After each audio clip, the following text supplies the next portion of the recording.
What's up, everyone? Welcome to Power Play with CJ. Today we're going to focus in on the Montreal Canadiens and Tampa Bay Lightning first round series. I will be at Game 2. I won't make it to Game 1. Should be at Game 2 and Game 5. And if it goes to 7, probably Game 7 as well. Let's start with the Tampa Bay Lightning. How did they get here? They had a phenomenal season despite losing Marty St. Louis, who asked out. Andre Palat had an amazing rookie year. Tyler Johnson also had a great rookie year. They should be in the Calder discussion. They will be in the Calder discussion, but it's Nathan MacKinnon's to lose. Victor Hedman will be a Norris Trophy candidate. I don't know if he'll finish in the top 3 and be a finalist, but he had a solid season. Philip Love was a great addition coming over from the Detroit Red Wings. Alex Killorn from Harvard had a great season. And, of course, I'm leaving out Steven Stamkos, who had a very good season despite being injured for more than half the season. Had 40 points in 37 games for the Lightning, including 25 goals in a limited.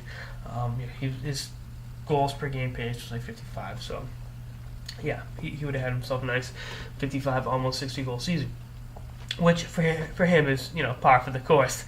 But the backbone of this team has Ben Bishop throughout the regular season. Unfortunately, Bishop's status right now is up in the air as he hurt his wrist. I believe he'll be back at some point during the series, but right now I'd say Lindback, who just got named one of the NHL's 3 stars of the week, will get the nod in Game 1, and I think there's a possibility Andrei Vasilevsky, I believe the 2012 first-round pick of the Tampa Bay Lightning, will his KHL season just ended.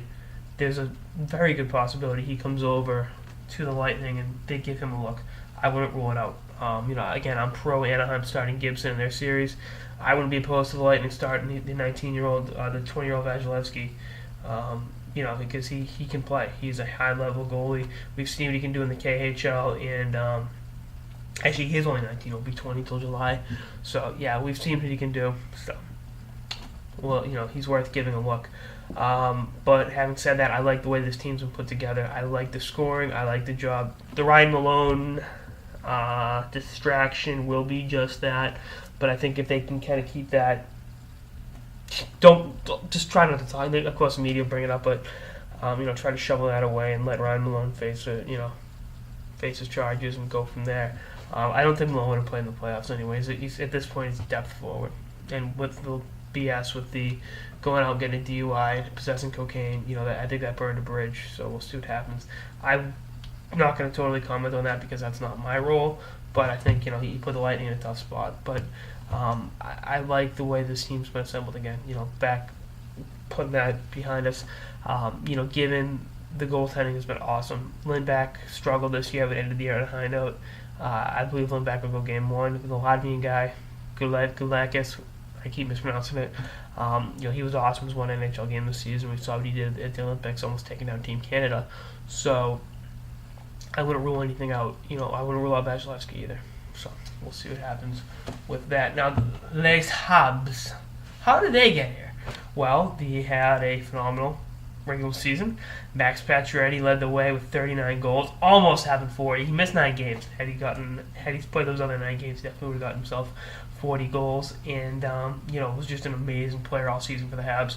PK Subban followed up his Norris Trophy winning season with a solid 53 points, and he is going to be due a fat paycheck this summer.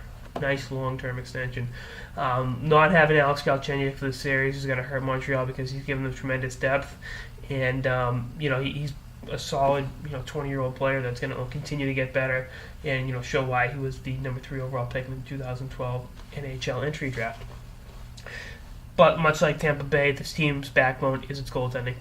This team will go as far as Carey Price will take it. And 232 goals against and 927 save percentage speak for themselves.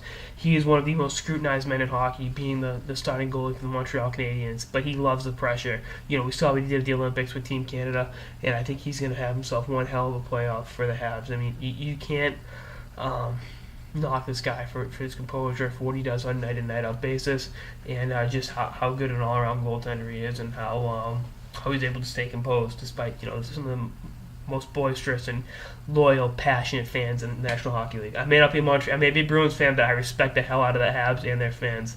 Another thing this year in Montreal was Andrei Markov was healthy and played 81 games for the first time in a while. To have him out there, if he's healthy in the playoffs, he was not as young as he used to be. He's 35, 36 now, but having another veteran defenseman to help you out can really work wonders. So I'm curious to see how that factors into the equation. But I'm picking Tampa Bay in 6 games. First of all, I think they'll win the games I'm at. For one, as I kid, but I think Stamkos is due for a big series. He didn't get to play in the Olympics. He missed a lot of time this season with a broken leg. He wants to show I'm still here and I'm still an elite player. And I think part of it is it's an FU to Marty St. Louis. I think the Lightning are kind of inspired that Marty jumped ship and didn't want to be there anymore. So all right, you know what? We're going to beat the Habs, and hopefully we'll see you later, and we'll get the chance to beat you then. I don't think they can meet each other in the conference finals, which kind of sucks. But I think when the last couple months, the last 10 months, they've lost LeCavalier and St. Louis, two of the most beloved players in the history of the franchise. One of them to amnesty, the other one, because he wanted out.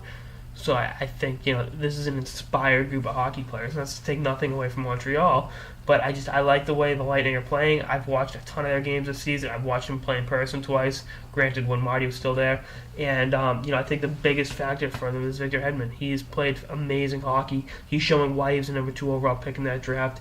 55 points on the season, 42 assists. Really just bringing it on night in night out basis, playing upwards of 23 minutes a game. And him and Matt Carl back there can move the puck, and having that kind of transition game is going to make a world of difference for Tampa Bay. And I'm really excited to see what Hedman does, because I think the world's going to see just how good he is as a player. And I've had the privilege of watching him play in person for the last 4 years, and it's been a lot of times there's been at least one bad F up every game, but not anymore. He's really starting to get it figured out, and I think he's going to be a Norris Trophy candidate for years to come. He's one of the better defensemen in the NHL. Very young defenseman, just turned 23 in December, so he's only going to get better as far as I'm concerned. Anyway, that's all I got this episode of the Power Play with CJ on the Habs and Lightning preview. I get the Lightning in 6. Stay tuned for more episodes throughout the season and beyond. Later, guys.